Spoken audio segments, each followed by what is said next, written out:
এই যে যারা মাছ মাংস খাও না তারা তাহলে সোয়াবিনের আজকের এই রেসিপিটা ট্রাই করো। প্রথমে এখানে সোয়াবিন নিয়ে নিয়েছি আর জলের মধ্যে লবণ আর হলুদ দিয়ে সোয়াবিন গুলো দিয়ে একটু সেদ্ধ করে একটা আলাদা পাত্রে ঠান্ডা জলের মধ্যে সোয়াবিন গুলো দিয়ে হাত দিয়ে জলটা চিপে মিক্সিতে দিয়ে দেবো। এবার তার সাথে দেব আদা আর লঙ্কা, এটাকে এবার পেস্ট করে নিয়ে একটা বাটির মধ্যে দিয়ে দেব।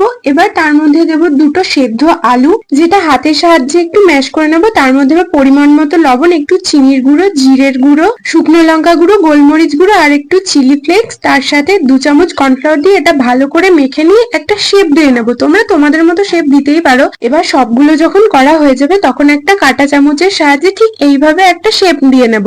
এবার কড়াইয়ে তেল দিয়ে তেল গরম হলে এগুলো ছেড়ে দেবো।